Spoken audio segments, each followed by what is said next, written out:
Muy bien. Good afternoon. First of all, I would like to thank Brown University, Bob Parker, for this invitation, Geraldine, that has been corresponding with me in 3 different continents, until we finally almost missed a channel to come here, so here we are.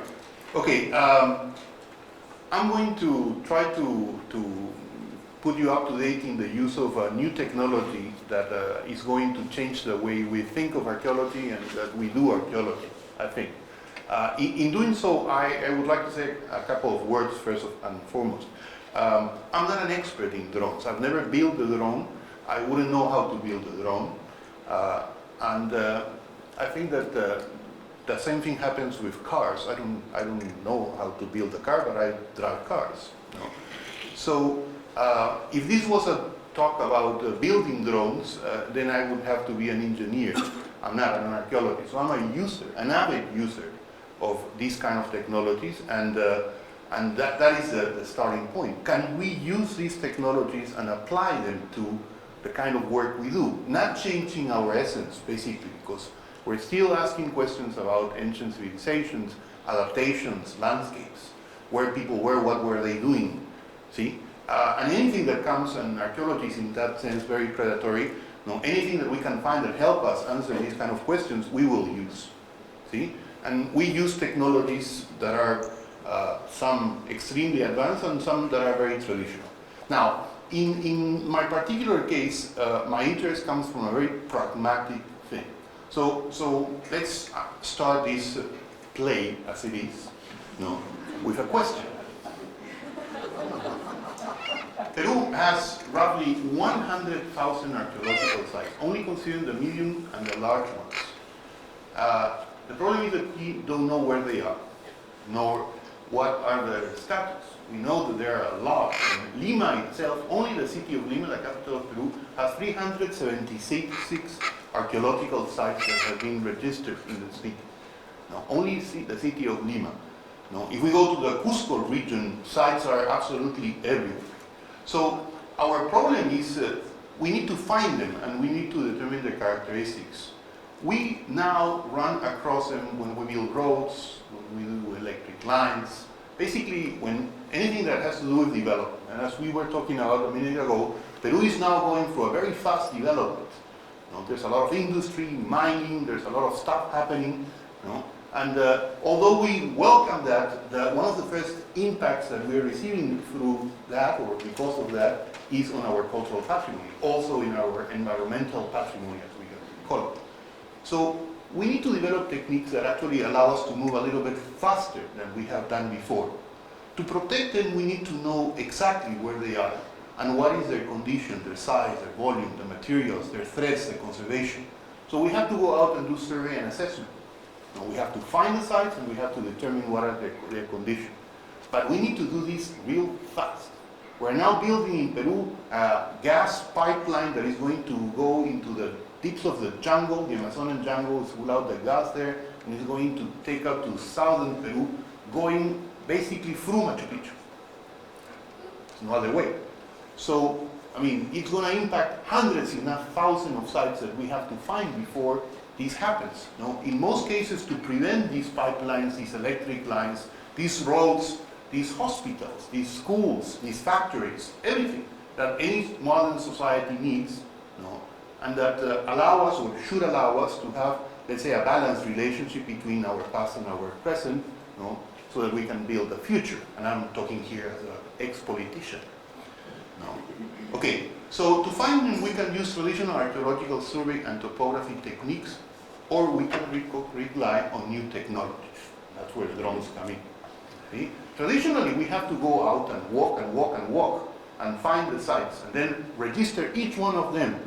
See? Take some pictures from ground level, and then with that, maybe use some satellite pictures that are not very clear to do our work. But that is clearly not effective. So what can we do about it? We have been developing these techniques, and they have received somewhat of a world attention. The New York Times and also PBS actually went down and see what we were doing, and again they were surprised because we were not doing anything particularly exciting. We were simply doing it every single day. And that was the point of this. So let's start with a little history of air photography in the world and in Peru. In spite of what we think, men, I think, has not wanted to fly all the time. What we have wanted to do, I think, is to look the world from above. You see, flying is a means to an end. We want to fly like a bird because we want to see from above what is happening. And this is something that, I mean, the cavemen or women wanted to see what was, you know, in store for them behind that mountain, maybe a bear, you know, maybe a prey. You know. And the Roman centurion also wanted to know, you know, what was there. So what we want to do is, it's not really fly, it's actually look from above. And that changes completely everything, because once we start flying, what we want to do is actually have this capacity to perceive things. And we have been flying longer than we have been seeing, in a way. Because hot air balloons were invented in the time of, you know, Louis XIV, you know, in France. And it was not until more than 100 years later that we developed photography. And as soon as we had cameras, we put them on top of hot air balloons and start shooting pictures. The oldest pictures that we have come not from France, but from Boston. And that is one of the oldest air photographies in the history of photography. You see? So as soon as we had the means, we went up with cameras and we started shooting pictures that revealed the fabric of the human-made environment. But also the fabric, the texture, you know, the order that is also part of nature. So we really found something that we were looking for. In the 1930s, a US-led expedition directed by Shippey and Johnson, you know, flew over Peru, findings, I mean, things that were amazing. Peru is particularly nice for flying and taking pictures because there is very little vegetation in most of the country, except for the jungle. So the pictures that you take and the sites that are revealed by them are really incredible. No? This is a picture of a publication that changed the way we look at archaeology. It was published by Paul Kosok, no? And he used the Shippey Johnson pictures to reveal some of the most fantastic archaeological sites in the coast of Peru. He was actually the one that noticed the famous Nazca Lines. No? And in this picture we have Paul Kosok next to a German woman called Maria Reich, no? That stayed and for all her life and died actually 15 years ago, no? Becoming the most important researcher in regards to the Nazca Lines. So with these type of pictures, you can see archaeological sites, no? In ways that are really unique. Things move on. National services are developed on the basis of these air photography services, no? Appear and start taking photos in a much more organized fashion. This is a photo of the southern end of Lima, where you can see the end of the agricultural fields and the beginning of, no, an archaeological site called Armatambo. Now, we have used every means that we have had in store in order to accomplish what we wanted. Some archaeologists have been using kites, and it was really, really popular several years ago. You get your kite, there's wind, you put your super expensive camera, no?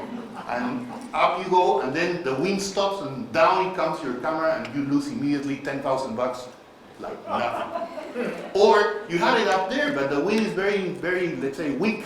No? In order to keep it up, you're doing so much shaking that your pictures are completely out of focus.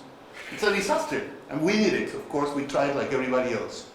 This is another one. This is a Peruvian archaeologist, Eric Maquera, developed a system using happy birthday balloons, there, helium, no, enough balloons to actually lift up his camera, you can see there, and he took some really wonderful pictures, super slow, because the pictures are actually, you have to walk with them, you know, with the balloons. You cannot get that high up in the sky, so it has its complications, but I mean, this tells you how much archaeologists have wanted to do this and how they have tried absolutely everything. No? I mean, if you really want to be more risky, you can do like this woman, Evelyn Merino, and go up in the sky in an ultralight aircraft like this one here. Now, Evelyn, that is a Peruvian photographer, very interested in archaeology, has taken some of the most spectacular pictures.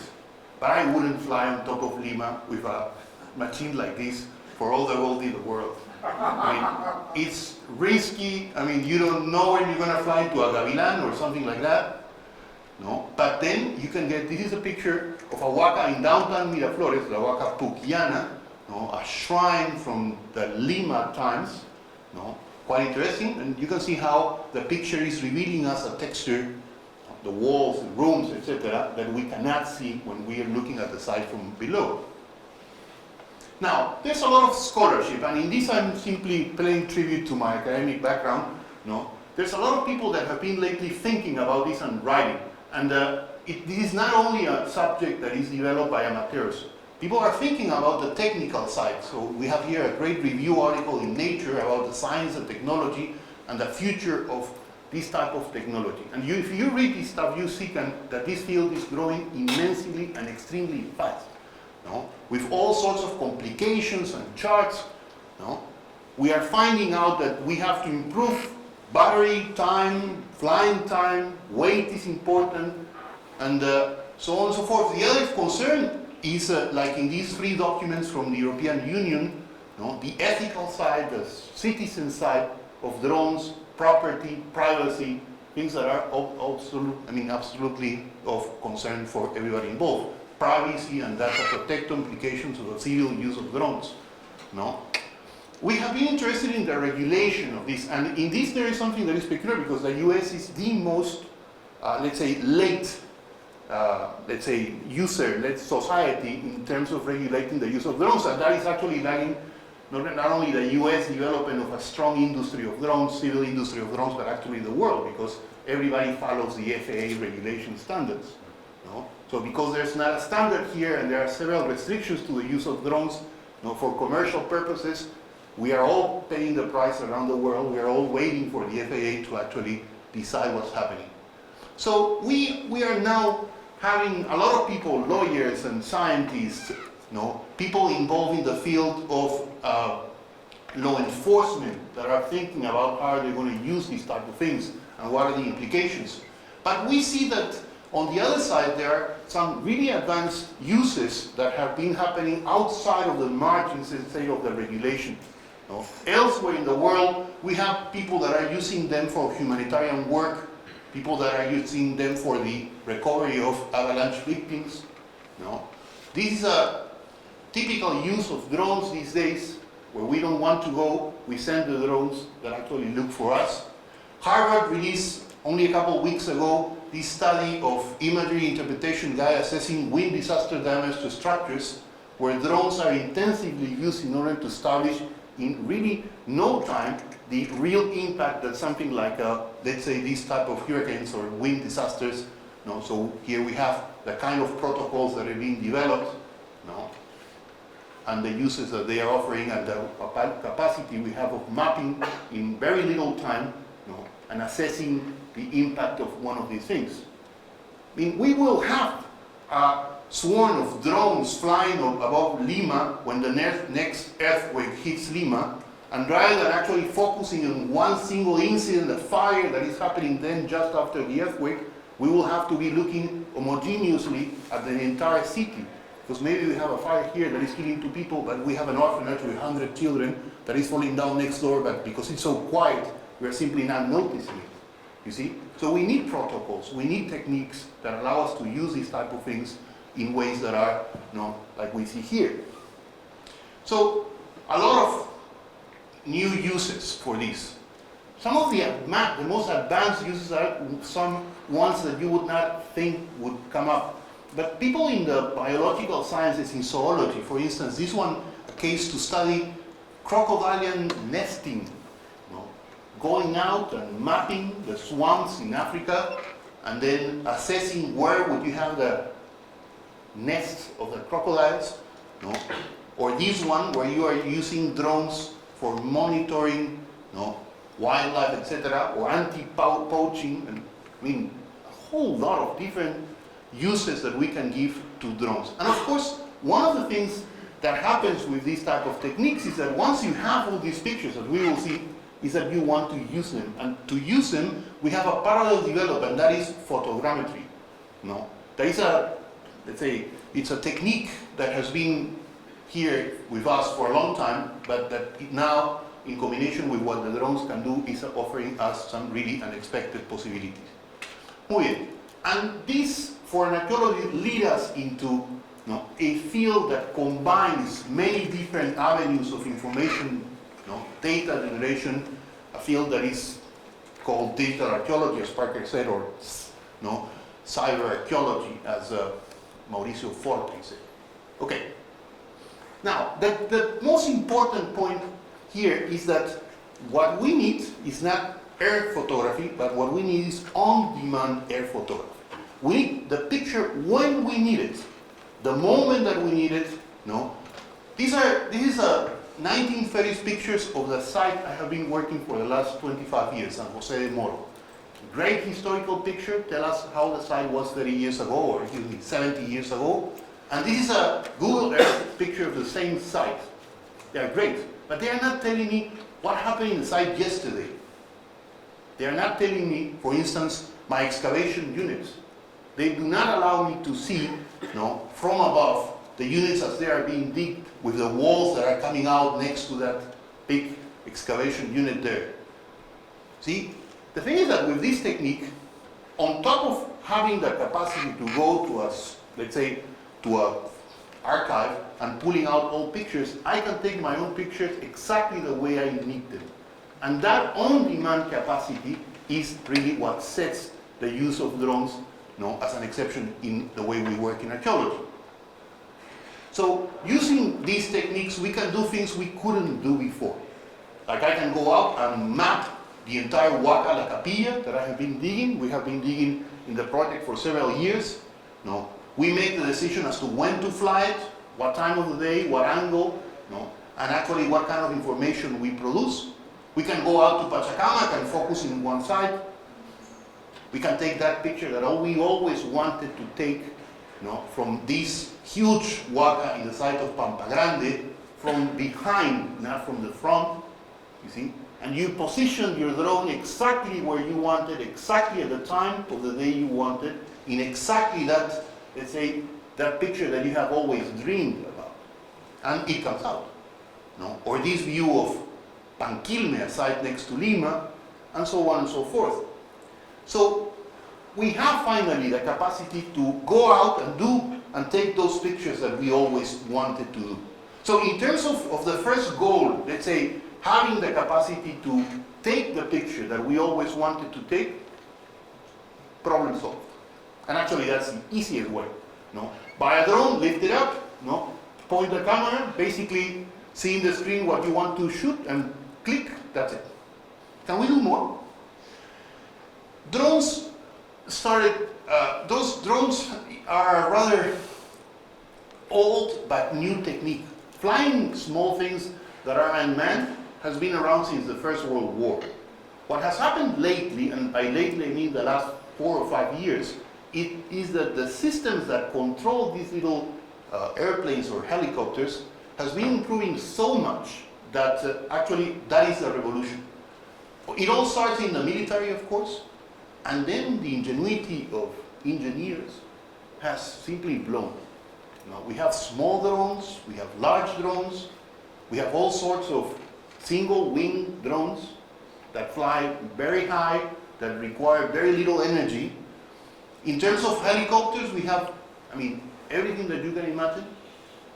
So it's interesting that these technologies is now changing so much. Every time we think we know absolutely everything, a new model comes out with new characteristics. So let's say that the industry, but also the field, is not narrowed now by only the stuff that is being mass produced. We can go from there to huge things, like these. Some pictures of these are being used mostly for military uses, but this is a real helicopter that can nevertheless accomplish, imagine the size of these type of things and the price. Now, the drones that we mostly use, the commercial drones that are available that anybody can buy, you can go to Amazon and buy these things and get it delivered by tomorrow, are these kind of drones. What can you do with these kind of drones? Are they really efficient? Can you really do stuff with these type of drones? These drones are absolutely fantastic. The stuff that you can do with them is absolutely unbelievable. And I'll show you first the drones and what they can do, and then we'll see the results. No? This is a flying machine. I mean, drones basically are means to an end, as I said before. The end is to get your camera to get the picture. That's the idea. So you need to have a good balance between the camera that you're going to use and the equipment that is going to lift it to where you want to send it. Once you have it, you will have all the possibilities that you can develop. See? So here we have a number of different kind of drones, large ones, small ones. What is the real difference? Well, the difference is what they can do. Small drones work under certain circumstances and conditions. Bigger ones work under other conditions and circumstances. And you have to be aware of that, because if you do not find a good, let's say, fit between one and the other, you might run into problems. This big equipment can lift up to 6 pounds of equipment. So you can actually load a couple of cameras on it, you know, even 3 or 4, even from different characteristics. You can have a photographic camera, you can have a thermal camera, you can have different things that are doing and taking images at the same time. Flying them is becoming less and less an issue, although as we will see, one thing is flying, the other thing is flying well. Because now they come with all this type of, let's say, programming, all this software that allow you to plan your flights, to see exactly on your iPad or your phone what the camera is seeing up there. See? You can plan your missions and define them. You can follow your drone and know exactly where it is. No? You can determine all kind of metrics for your drone, where it is, height, speed, and so on. You can even make it fly around a single point. No? It's called point of interest, so that it doesn't move out of there until you tell it to break that circle and come back or move somewhere else. You can control it in different ways. I mean, it's incredible how these things are changing so fast. No? It's like the computers in the 80s, where every week you had a new development, a new computer, a new piece of software, a new piece of hardware that actually made the computer world so exciting. That by now has stopped, and it's not as exciting as it used to be. Well, drones are exactly like that. Every week we have a new thing. Every week we have a new development. This one, for instance, allows you to fly on a specific pathway. So you determine where it's going to go, and it's going to move exactly in those positions with a GPS that is incorporated into the drone. See? Or this funny thing. You put a sensor yourself, and it's going to follow you.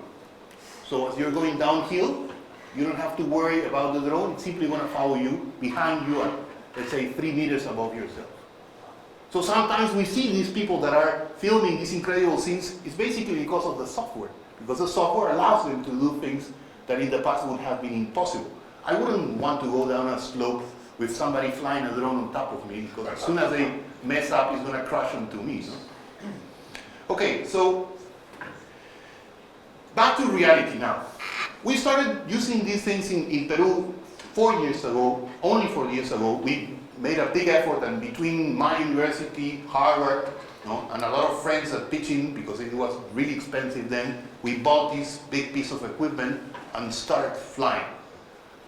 This is the equipment that we use. All of this is commercially available.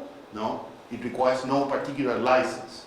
And here in the field, that guy up there his name is Rebasa. He's a Peruvian photographer that started roughly at the same time.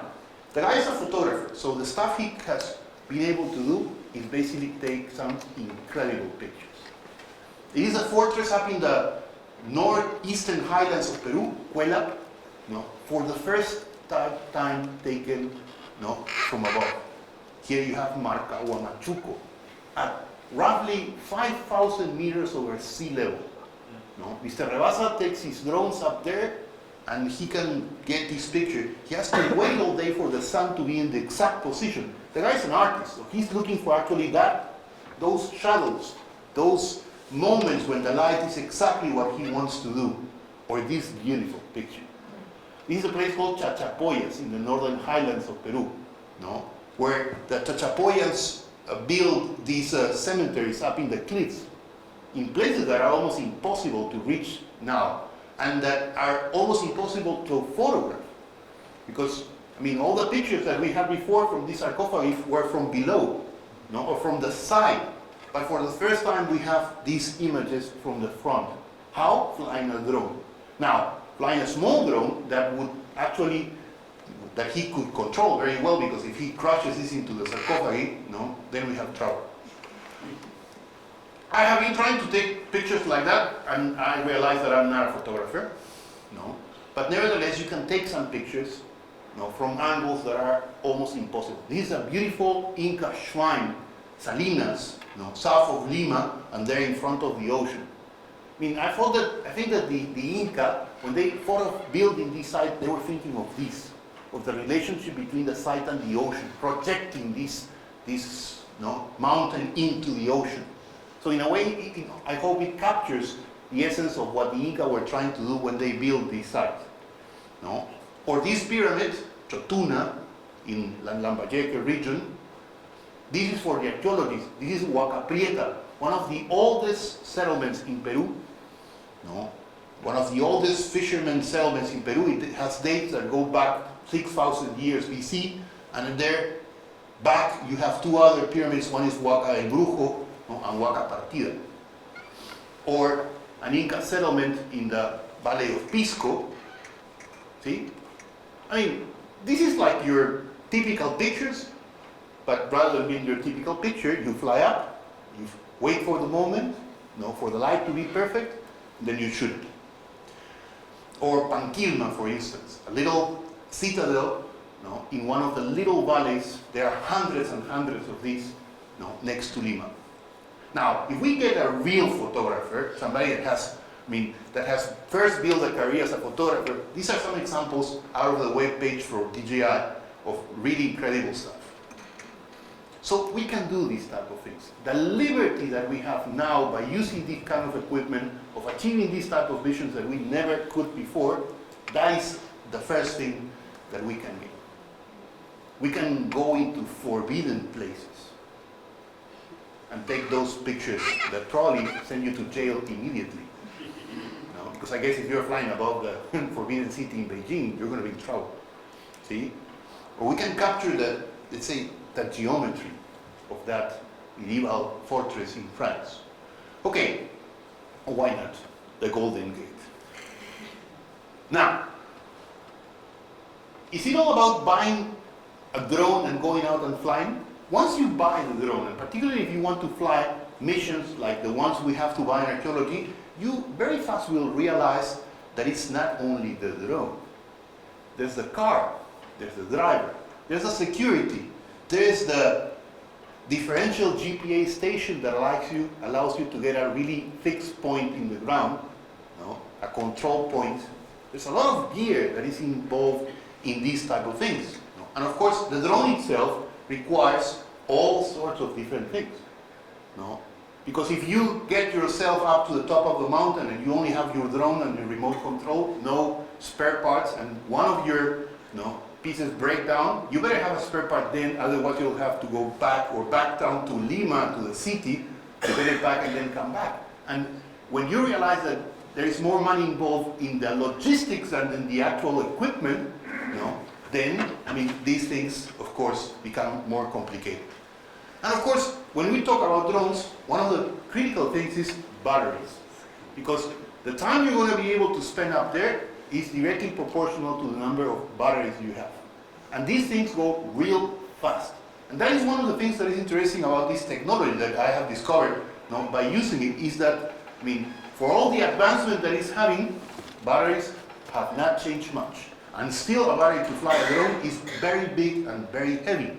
So we hope that in the future we'll have more technological advancements in terms of batteries. Because of course you can imagine these things are very heavy in the way consumed. Here are some pictures of that unit we put together in the Ministerio de Cultura in Peru to go out and patrol the archaeological sites. The equipment being deployed, the people running around with the drones, setting up and actually getting into places. In Peru, where we have a really rugged geography, this is actually something that is not going to save us time, but sometimes, let's say, save us the risk that is involved into getting into sites, as we will see at the end of this talk. Now, the first thing is safety. And now we have talked about the equipment, the logistics, and also legality. because both things come one next with the other. There's no standard, no? There's no really law, there's no fixed convention in regards to drones. What we have are basically, some regulations, some kind of shared ideas about this. So this is the Australian standard. We shouldn't fly drones on top of people. We shouldn't fly drones at night.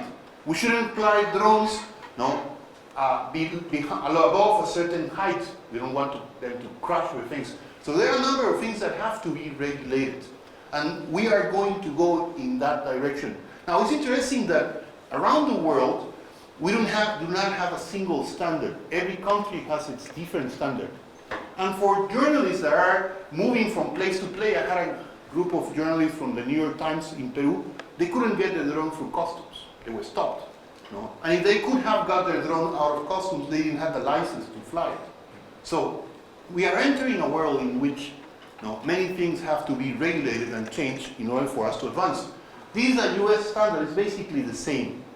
We will enter a phase in which I think we will have kind of a number of rules that apply to everything, some of which are very commonsensical. You should not fly a drone next to an airport because it's going to be hazardous for the airplanes that are coming in and out. You shouldn't fly above people because I can tell you I've been flying for 4 years and I have crashed every single drone. And my team in the Ministerio de Cultura, we had there like 20 drones, has crashed every single drone. There are things you simply do not see. The electromagnetic spectrum, you don't see it. You don't know if you're flying in an open space, but there are some electric lines and stuff that is creating some distortion that you are not able to see, but your drone is going to be affected by it. So you will lose control. Your GPS will disappear. No? So before that happens, you have to be aware that you shouldn't fly in areas where you could harm somebody. And those are ideas that are very simple. Hopefully, they will be understood by everybody. Okay. So I received once this note in an email. Now, what's the big deal? Anybody can fly a drone. Of course everybody can fly a drone. No? The problem is to fly well, to fly efficiently. And the only way to do that is with a lot of practice. No? And a lot of practice means a lot of practice. Going out and exercising and trying to get yourself into situations in which your drones are going to put you, let's say, to test your capacity and your limits. Now, there are several different ways to fly a drone. There are people who drive drones for artistic or acrobatic. There are a lot of drone racing these days happening all over. There are people who simply love to fly. The old generation air modelists, as we call it in Peru, flying airplanes, flew basically because they like flying. There's no other purpose. Then there's a lot of people that are doing air photography. Assessment and survey is a different kind of flying because you're going to try to cover as large an area as possible. Rescue, fire, earthquakes requires a completely different kind of flying, much more risky. You have to get closer to the subject. You have to have full control. You have to hover, and thus the kind of drone that you're going to use is going to be slightly different. Now, maybe your drone has to be shielded from external impacts or influences, electromagnetic in particular, because you might be flying in an area where you have electric cables that have broken down, and you have a lot of, let's say, magnetic disturbance, so your drone better be prepared for that. When we get to the two in the bottom, that are the ones that I'm going to be talking about in the next part of this talk, when we talk about photogrammetry, 2D and 3D, we need to fly in ways that are very peculiar and very different. Okay. At the end of any one of these flyings, what you'll get is thousands and thousands of pictures. This kind of, let's say, this kind of flying and the kind of pictures you're going to be taking produce a lot of information in terms of images that are very heavy, that require a lot of processing. So what do we do with all these images and pictures? Let's move to the second part of this.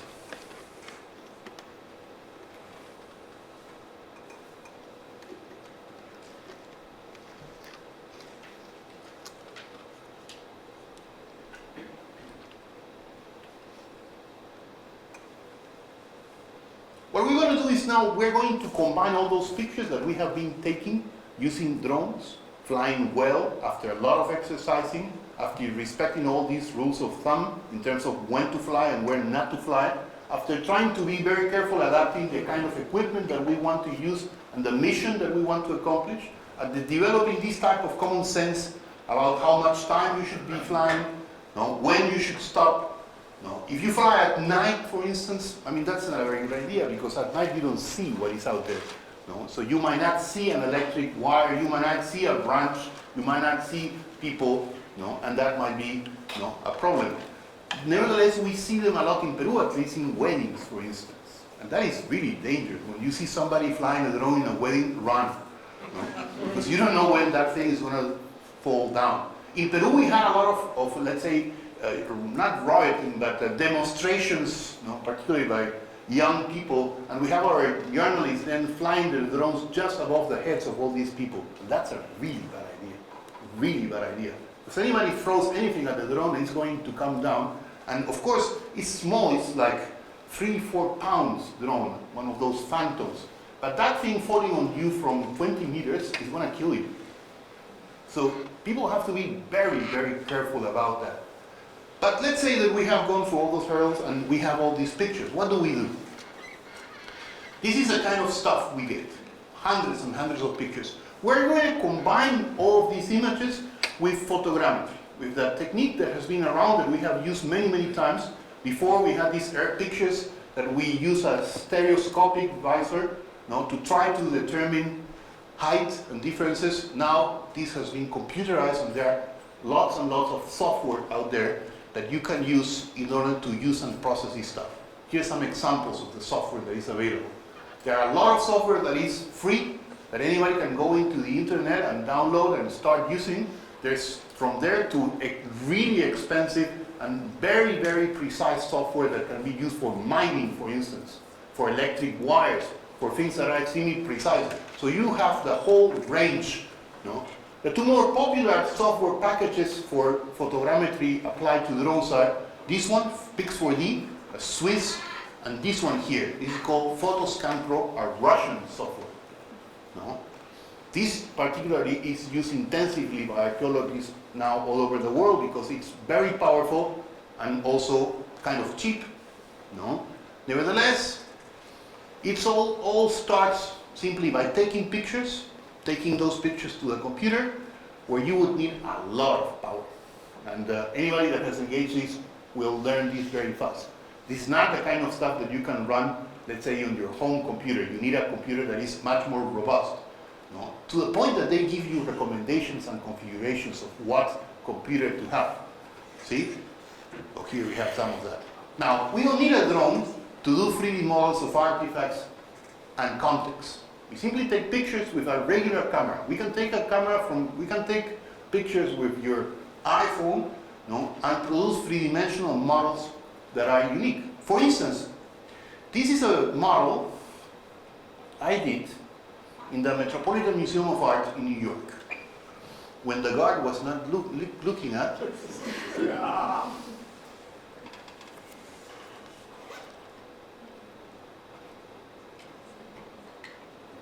Change these things.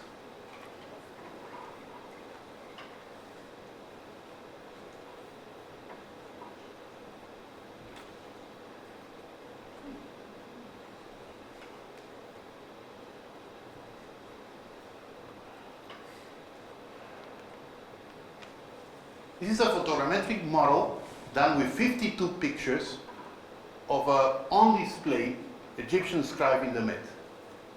Anybody can do it.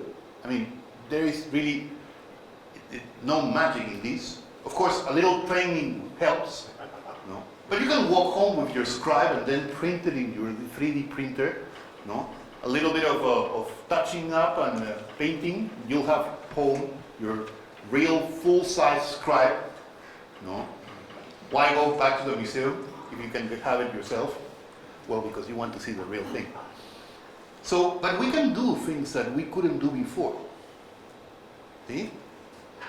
Another example, let me get out of here.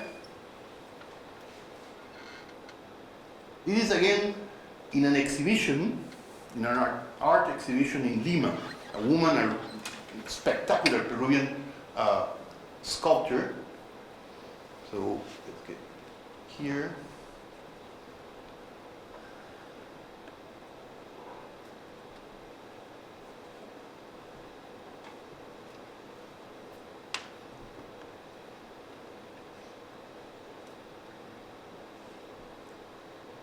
This is photogrammetry in action. We have taken with a regular camera, absolutely regular camera, 10 megapixel camera. In this case, we are using roughly 100 pictures, taken in a specific way. And actually, the best way to learn that is to look at the pictures. They were taken around, like if it was a cylinder around. See? There's a technique to do that, but it's a technique that is very easy to learn. And it's going to change the way we relate with artifacts. Because soon we will not be satisfied with two-dimensional images of artifacts. People will want museums to be displaying three-dimensional things. So rather than having, a database where you can download two-dimensional images, photos, we will be able to download three-dimensional images like the one you see here. For you, you make the decision as you want to see. See, before I have to trust that whomever edits that web page or that catalog is giving me the right angle for the piece. Now, if I don't want this angle, I can change it. I can look from the back. What about those details in the back, that painting there? See? I can go around and look at it from any angle. What we're doing is simply this technique, photogrammetry, in order to capture and transform two-dimensional representation into three-dimensional representations. There's a process. Tomorrow in Parker's class, we're going to go through this, the secrets of photogrammetry. But it's nothing really complicated. And can you imagine what will the impact of this will be in archaeology? When we dig, for instance, rather than taking pictures or drawing as we did in the past, we will now pull our cameras and do three-dimensional representations of whatever. We found a burial, we found a pot, we found a brick, or we want to represent stratigraphy, for instance. We can do that in many different ways. We can use really expensive three-dimensional scanners, laser scanners, or we can use very inexpensive means like photogrammetry. So that is going to change completely what we do. So we have examples of different kinds.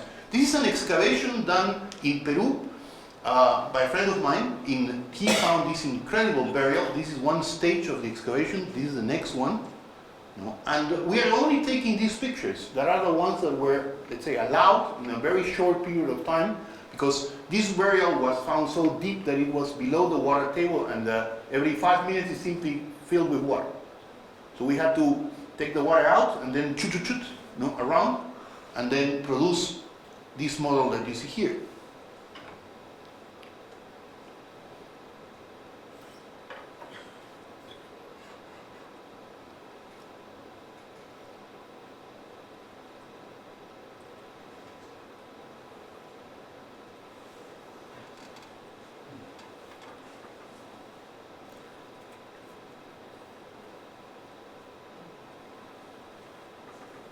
It is as if we were inside the burial. We can look around, turn, maybe there's something behind us, see what is the relationship, walk through walls. There's a wall, boom, we're in now. So, and this is done in less than 5 minutes. Shooting, 100 pictures, 150 pictures in no time. Once you master the way to take the pictures, it becomes a second nature, and you simply shoot, knowing that you are going to get results at the end. So, this is what we did before in archaeology, and for those of you that are archaeologists, remember how much time we spent drawing, and drawing, and drawing, and drawing. I have been digging for the last 25 years very big burials. I'll show you a couple, but this is not a talk about my excavations. And we spent endless hours, hundreds, if not thousands of hours of multiple teams of archaeologists, digging and drawing, digging and drawing and drawing and drawing. It was endless. risking the stability, the quality, the preservation of the objects that they were drawing, because they were exposed for so long. Bones, ancient metals, no? Things that are really, really fragile, that have to be exposed and then taken out as soon as possible. And we had to leave them there because it was an imperative, it was a standard of the archaeological world to draw them, no, in great and full detail. Well, now we can do something else by using these type of techniques. So here you have that really exceptional recording. We don't need to fly to do archaeological photogrammetry and three-dimensional reconstructions. We can take a lot of pictures from below, and there is a technique that actually allows us to do that and to imitate. These pictures, for instance, that are representing this excavation unit at this stage, or this one here, were all taken, you can see the pictures, from below, from around. The number of pictures that you are taking, this ring or these 3 parallel rings of pictures, is going to produce enough information to create, no, this geometry that you see here. Or this is the newest excavation in San Jose de Moro from last year, excavations that are led by, no, one of my colleagues. And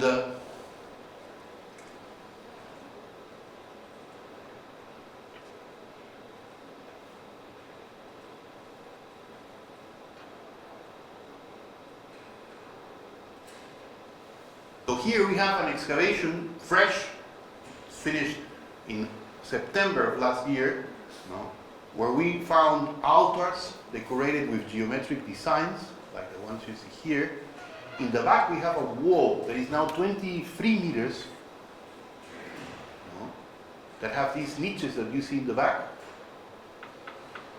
Now, we need, in archaeology, we need to represent these in paper. We need to do a map. We map. That's one thing that is second nature for archaeologists. We map, we draw, we try to represent, but always our drawings and our mappings are a very, crude representation of the reality that we're dealing with. If we have done the recording of this excavation unit in a traditional fashion, what we would have ended up with was a plan, no, bird eye view from above. See? Okay? And maybe some details of the walls that you see there. But with this three-dimensional model, in one take, and roughly in 25 minutes of shooting pictures, we have completely, let's say, captured all of the dimensions at the same time. The models that are produced, these three-dimensional models, can be scaled to reality. So you don't have to measure anything again. Everything is self-measured within, and there are no errors. Plus, we can then place this three-dimensional model in a, let's say, virtual world in which it would be established in one point using georeferencing, as we will see at the end. And then next year come back, dig next door, and put that next to that. Only in this virtual world, because in reality they have never been shown together. So we don't have to do things that we did in the past, like open and reopen excavation units. We open one unit, dig it, three-dimensionally model it, then move it into this virtual world, come back next year, work next door, do the same thing, and keep on going, and keep on going, and keep on going. At the end, we will have a three-dimensional representation of the entire excavation. Doesn't matter how many years it takes you to actually expose the whole thing. So this is a good example of what can be done on that regard. Okay. So as you can see, the excitement about the things that we can do are immense. These are images taken, these are the pictures, the photos that were used for that. Now, there's not a single photo taken by a drone. Still we're using photogrammetry, but basically taking pictures at ground level. See? Now, these are the steps, and I'm not going to go in details on this, it's only to show you some examples. These are the pictures, and this is the kind of stuff that you're going to be building and the models that are produced. For us, I think, for archaeologists, for any discipline that is, let's say, has to deal with reality and with a reality that has to be either artifacts or contexts or sites, No, this is absolutely, I mean, something that is going to revolutionize everything we're doing. We're not going to collect coins in the future as two-dimensional representation. We're probably going to collect three-dimensional models of coins. Because in the three-dimensional model, you can see things that you cannot see in the two-dimensional, like the thickness, or the angles, or the curves. No? I mean, so any discipline that requires this type of work will be changed by this. Finally, this is one of the burials I've been digging in San Jose de Moro. This was the last one, and this is stop motion, just in case my 3D didn't work. No, but here you can see how once we have the model, we can actually start moving in and out, working with the different elements, doing the analysis of artifacts, the measurements, no, working with the bones, for instance, without having to sacrifice the context. This is a really heavy one. This is a model that was done with 600 pictures. No, it required lots of work, maybe 2 hours of photographic taking, rather than probably 2 weeks of working under the sun to draw this stuff. Look at how much stuff there was inside. There are human bodies in the end and on the sides. No, there's lots of ceramics. There's the architecture that has to be mapped, and all of it has been captured by the three-dimensional model. No? And these look like pictures, they are not, they are the results of the modeling process where we can capture absolutely everything in great detail. So, okay. Again, all of these are models. So we can go on and on this and show you more and more examples. I think that at least we are convinced of the fact that if we apply these techniques, we will be able to capture and represent things that we have never done before. As exciting as it looks, this is a real research tool. People are not going to go back and rerun your models. This is more for that person that wants to get great detail, great resolution, and that is going to use it, where you're going to be able to remeasure absolutely everything, go back and redo. What we're doing now is developing a technique in which the whole excavation is done using this method, so that we go layer by layer by layer by layer. So we can actually reconstruct the entire process, for instance, of the construction and filling of one of these burials, layer by layer, by looking at the models that we have been building. So in a way, it has completely changed the way we approach the field. Because in the past, we were using other things. We had stopped, let's say, in radars that actually allow us to look below the ground. But the actual process of the excavation was not much affected by that. This is affecting the way we dig. Because now we have to dig and stop, and then do the record, and do it fast, and then keep on going, and saving time on one hand, but actually having to do excavations in ways that we haven't done before. For my students, this is great because, you see, now they can devote most of their time to the digging process, and not so much time to the recording process. And usually your students want to dig more than they want to record. When the time for drawing comes, they actually disappear. So you can do these type of things. Now these are tools that allow us to do things other than this. For instance, in this example here, we have two units. We have 2 chambers, a large one here and a small one here. These were dug with a difference of 5 years between the first one, that was this small one, and the large one, that is this one here. But nevertheless, we wanted to know what were the relationship between these two. So what we did is we did a three-dimensional model. We hollowed out, cut out the old burial, model it independently, and replace it here. So now we have a view in which we have 2 burials dug with 6 years difference between one and the other in a virtual representation of them as if they had been dug the same day. Once we have that and we have superimposed the 2 models, we can do things like, for instance, turning them on their side and seeing the relative depth of each one. Something that we would never have been able to do in the field. because in the field we would have closed the old one by the time we were digging the other one. You see? So we can calculate any distance between any points. This is the distance that is, the length that is proposed by the program, 9.04. We resize the whole thing, and now we know that it's 4.23. So we resized everything based on one single measurement, and immediately the entire model is resized, allowing us to now measure distances between points that we have not measured before. So some things that are really interesting, or we can turn it on the side and measure the definitive depth of that excavation unit there. See? In the field, you might have done it, but you might have done it wrong. So you want to come back and do it again, and check it out in this type of device.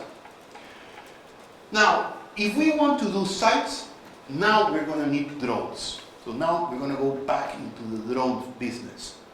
What about, we have been looking at artifacts and context, burials and things like that. What about sites? This is changing so fast that only 2 weeks ago I ran into this program that allows us to do full controlled flights with great precision. We are going to be flying this area here.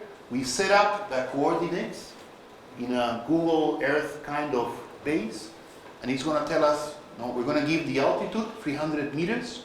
It's going to tell us, this is the front flap, that means how much overlapping this is going to be between one picture and the other one. And the other one is a side, overlapping, 70%. So now we have this, we run the model, we go to the side, turn on our device, and it starts flying and taking the pictures exactly as if we told it, in this pre-programmed flight. Now, the good thing about this is that while doing this, we can actually exclude areas that are dangerous, no-fly zones like airports.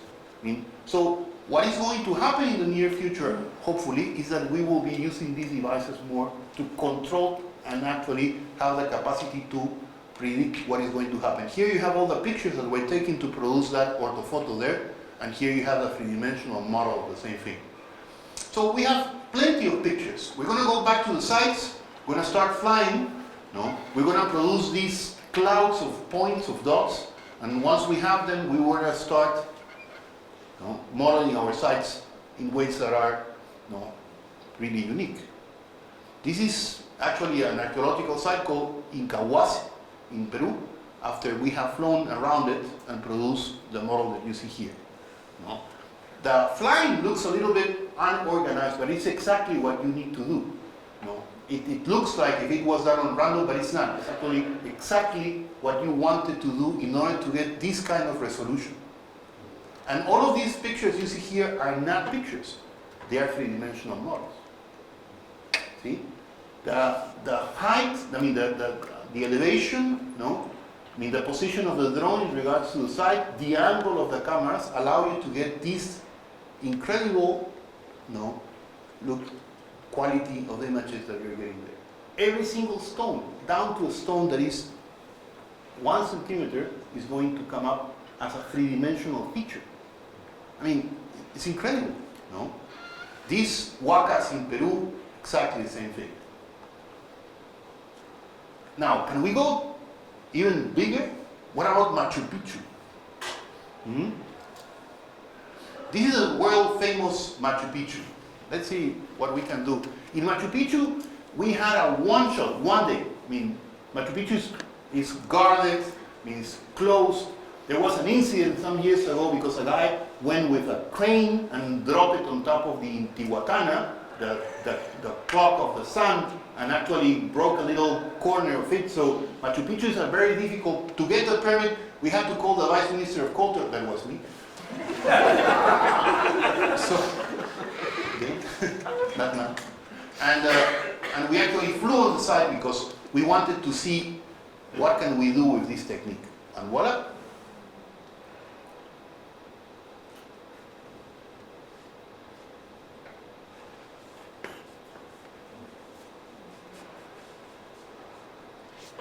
That's Machu Picchu in all its glory. What can we use this for? If we're going to plan for instance, when I was in the Ministerio de Cultura, we were dealing with the fact that Machu Picchu is overcrowded. No? And it's crazy crowded because people want to go to Machu Picchu early in the morning. Everybody wants to get there early in the morning. They want to see the sun coming up in Machu Picchu. Impossible, because the site opens after the sun has come out. No. To begin with. And then 99% of the days Machu Picchu is cloudy in the morning. So it's impossible to see the sun coming up. No. Nevertheless, people want to, so we wanted to develop, ways to handle the crowds of people that want to come in. That actually, go to Machu Picchu at the end of the world. No, they have to arrive in Lima, then to Cusco, then by bus to Ollanta, then by train, ¿no es cierto? To Aguascalientes, then take another bus, go up. It's a really far away thing.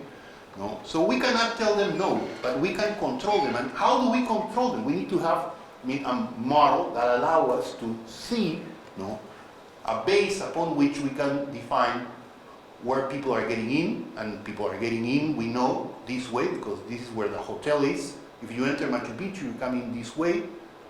So we could actually use this not only to define the routes that we're going to be used, to look at concentrations of people, to study the people as they are moving around.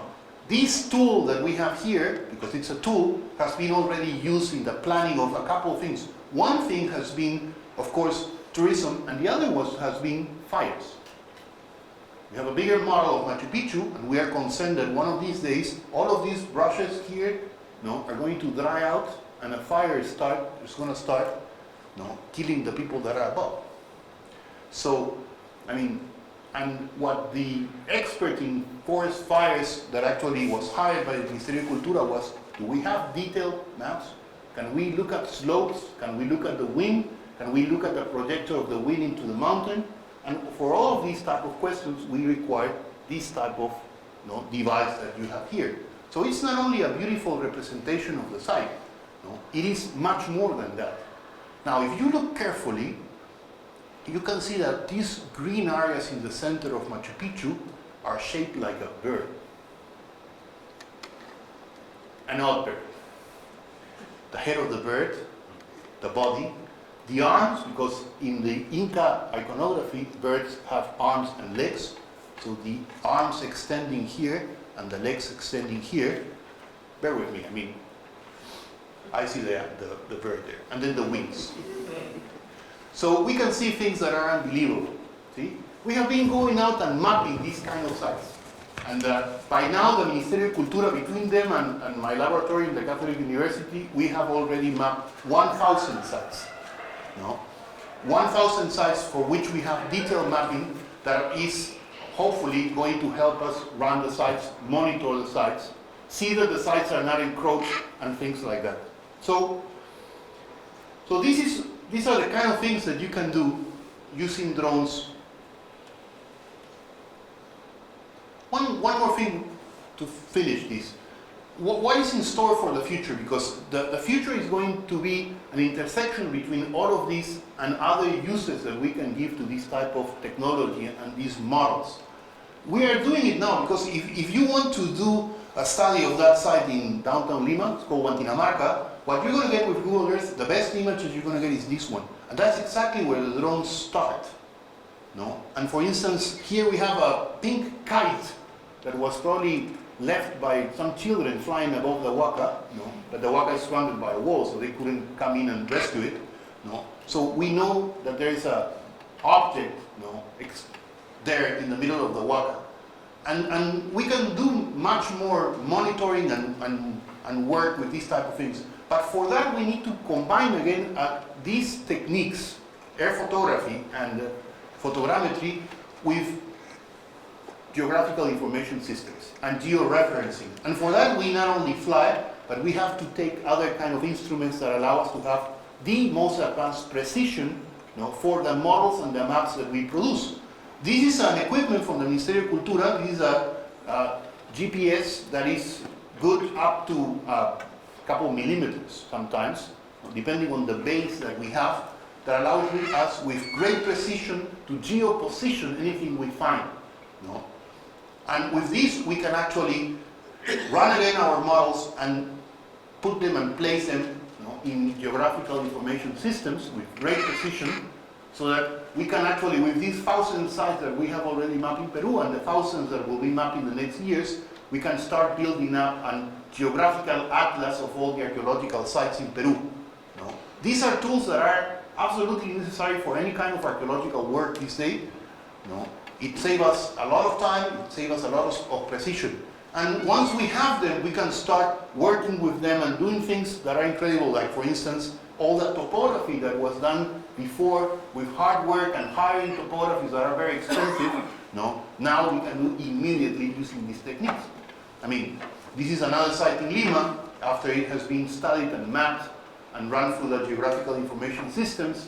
No? So now we have not only the pictures, but we have these instruments that are full of precision. And the same thing we're doing in other sites, no? To the point that we are running three-dimensional models, for instance, like you see here with topographic lines, no? In ways that we didn't do before. No? The program allows you, these programs allow you to have a precision that is absolutely fantastic, down to 1 centimeter, in the terms of a topography. So you're not going to hire a topographer anymore, and if anybody's thinking about doing topography, I mean, buy a drone. Because now, what else? I mean, if we change the cameras and we look down using, for instance, LiDAR, we have a mission that is going to be running in a month, also in Machu Picchu, by Professor Fletcher from the University of Sydney. Professor Fletcher has been flying his LiDARs in Angkor Wat. Basically the same stuff, no? But if you look at Angkor Wat through the lens of a LiDAR, this is what you see. And what you see is that the canopy disappears, and what you're seeing is the real texture of the soil below. There are other people, the chases are doing this in Caracol. But the interesting thing is that all these techniques are changing. This is a LiDAR that can fit a drone. And Parker was telling me that you already have one of these here. Well, the cheapest one is this one, a French one, that is 2.5 kilos, that you can fly in a small size or medium size drone, and it's going to produce something like this. These type of technologies have applications that are immediate. 2 years ago, we had an incident in Peru while the COP was running in Lima. We had Greenpeace running an ad for their ideas next to this hummingbird in Nazca. And the problem was that once the people in Greenpeace have walked into this area that is basically, I mean, nobody walks in, it's completely forbidden, we had to assess the damage, and in order to assess the damage that had been caused by the intrusion of Greenpeace, we could have been walking on top of the site and inflicting more damage to the site, or we could have flown the drones, and produced with the drones the kind of information that you see here. So we sent out the drones, and it was interesting because flying very low, they produce really detailed representations. Here you have the image that was produced with the drones. Now a little bit more worked. These are the path of the pictures that were taken. And if we compare now, this is an image that has been twisted a little bit, and here we can compare the old picture of the hummingbird and the new picture of the hummingbird, and basically most of the damage is in this pathway here. See that? And all those little steps here. For a site like the Pampa de Nazca, where the Nazca lines are, this is significant because the time that it's going to take for this to go back to normal is probably going to be on the hundreds of years. See? All the other lines that you see here were caused by Maria Reich in the old days when she was cleaning the lines. Nobody has ever been there after that. Nobody's allowed, of course. So here you can see the damage that was done. And we didn't have to go in. We sent in the drones, and the drones came back and produced this information. One thing that is quite interesting is that when they came back and produced this information, we not only got the hummingbird and the steps by the people from Greenpeace, but we also got this thing that is showing up here. Can you see that? There are other lines there that are all there, that have been there for so long that they have probably vanished. And we knew that. We knew that the Nazca lines are not unique in the sense that there are other older lines below that have been erased or disappeared. So now we see this hand, that show up because we were flying there, and with the vantage point of flying above it, we could see it for the first time. Okay, so basically this is it, no?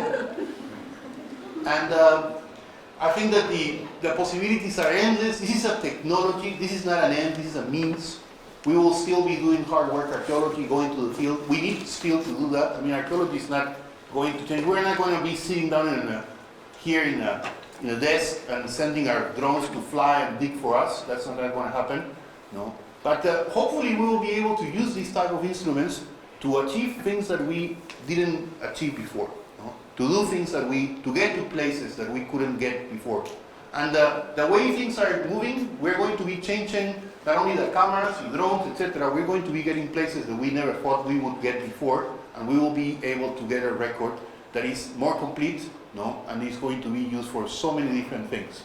And archaeology, if this is not alone, I think that there is a whole area of different uses for drones that is basically endless. We need to regulate this. Of course, there's concerns about privacy, there are concerns about security, but any technology has challenges. We have to face them in order to be able to use them, because actually, and I'm finishing with this, the last time there was an earthquake in Nepal, the drones were really useful. We couldn't get to places. I mean, you simply couldn't get, and if you go to to internet and Google for Nepal and drones, you will see that these little pieces of equipment saved the day and many lives in so doing. No? Because we have them, and the technology has been developed. We need to go on and keep on developing, not only for the uses that we have as archaeologists, but I think for many uses in our lives. Thank you very much.